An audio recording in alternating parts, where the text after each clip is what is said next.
ಹಿರಿಯರು ಮತ್ತೆ ಎಲ್ಲ ನೌಕರರೆಲ್ಲ ಸೇರ್ಕೊಂಡು ಪ್ರತಿಭಟನೆ ಮಾಡಿದ ನಾವು ಮುಖ್ಯಮಂತ್ರಿ ಸಿದ್ದರಾಮಯ್ಯನವರಿಗೆ, ಉಪಮುಖ್ಯಮಂತ್ರಿ ಡಿ ಕೆ ಶಿವಕುಮಾರ್ ಅವರಿಗೆ ಮತ್ತೆ ಸಾರಿಗೆ ಸಚಿವರಾಗಿರ್ತಕ್ಕಂಥ ರಾಮಲಿಂಗಾರೆಡ್ಡಿಯವರಿಗೆ ನಾವು ಏನೇನು ಇಷ್ಟಪಟ್ಟು ತಮ್ಮ ಸಮಸ್ಯೆ ಬೇಡಿಕೆ ಮನವಿ ಏನಿರ್ತದೆ? ನಮ್ಮ ಬೇಡಿಕೆ ಏನಂದ್ರೆ ನಮ್ದು 2038 ಅರೆಸ್ಟ್ ಕೊಡ್ಬೇಕು, ಆಮೇಲೆ 2024 ಅಗ್ರಿಮೆಂಟ್ ಮಾಡ್ಬೇಕು.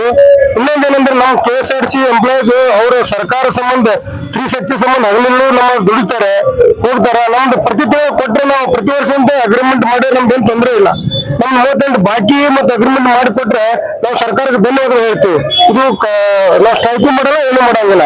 ಅದು 2ನೇ ತಾರೀಕಿಗೆ ನಮ್ದೇನು ಘೋಷಣೆ 2ನೇ ತಾರೀಕು ಲೇಬರ್ ನಾವು ಕರೆದಾರಲ್ಲ, ಅದ್ರೊಳಗೆ ಇದನ್ನ ಮಾಡಿದ್ರೆ ಆ ಸರ್ಕಾರಕ್ಕೆ ಒಳ್ಳೇದು, ನಮ್ಮ ಕಾರ್ಮಿಕರಿಗೂ ಒಳ್ಳೇದು. ಸರ್, ಇದು ನಿಮಗೆ ಇಷ್ಟು ಬಹಳಷ್ಟು ಒಕ್ಕೂಟ ಈ 1000 ಜನ ಬಂದು ಎಲ್ಲ ಪ್ರತಿಭಟನೆ ಹಾಕೊಂಡಿದ್ದೀರಾ, ಒಂದು ಸೂಕ್ತ ಶೀಘ್ರದಲ್ಲಿ ಸಿಗುತ್ತೆ ಅಂತ ಒಂದು ನಂಬಿಕೆ ಇಟ್ಕೊಂಡಿದ್ದೀರಾ ಸರ್? ಆಯ್ತು, ನಮ್ಮ ನಂಬಿಕೆ ಸಿಗ್ಬೋದು. ಇಷ್ಟೆಲ್ಲ ಜನ ಇವತ್ತಿನ ಒಕ್ಕಟ್ಟಾಗಿ ಎಲ್ಲ ಜಂಟಿ ಕ್ರಿಯಾ ಸಮಿತಿಯವರು ಎಲ್ಲರೂ ಒಕ್ಕಟ್ಟಾಗಿ ಮಾಡಕತ್ತಿರುತ್ತೆ. ಅದಕ್ಕಾಗಿ ಸಿಗ್ಬೋದು ನಮ್ಮ ಆಸೆ ಇದೆ ಸರ್. ನಮ್ಮ ಹೆಸರು ರಾಚಪ್ಪ ಗೋಪಾಲ್ ನಿಮ್ದಾಳೆ ಅಂತೇಳಿ ಬಿಜಾಪುರ ವಿಭಾಗ SC/ST ನೌಕರ ಸಂಘದ ಅಧ್ಯಕ್ಷರು ನಾನು.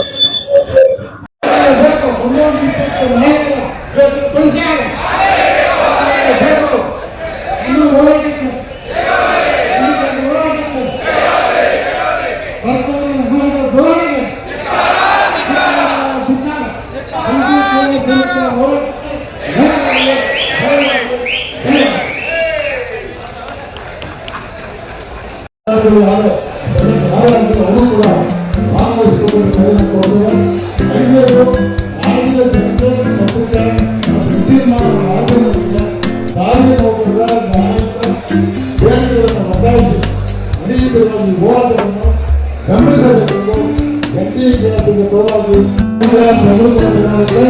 ಮಾಧ್ಯಮಗಳ ಬದಲಾಗಿದೆ. ನಾವು ಕೂಡ ಅವರನ್ನ ಬೆಂಬಲ ಕೊಡಬೇಕು. ಮಾಧ್ಯಮದ ಗ್ರಾಮೀಣ ಉಪವಾಸದ ಘೋಷಣೆ ಹಾಗೂ ನಿರ್ಣಯಗಳ ಹಿನ್ನೆಲೆಯಲ್ಲಿ ಈ ನೀವು ಬೇಡಿಕೆಗಳನ್ನು ನಾವು ಪ್ರಸ್ತಾವ ಮಾಡಿದ್ದೇವೆ. ದಿನಾಂಕ 1/20 ಶೇಕಡ 15ರ ವೇತನ ಪರಿಷ್ಕರಣೆ 32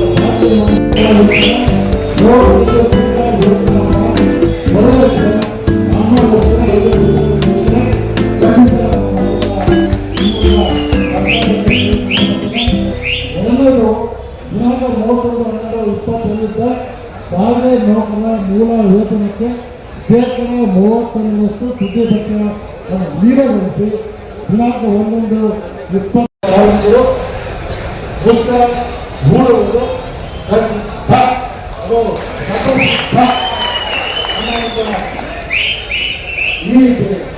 ಈ ಘೋಷಣೆಯನ್ನು ನಿಮ್ಮ ಪರವಾಗಿ 1,15,000 ಕಾರ್ಮಿಕರ ಪರವಾಗಿ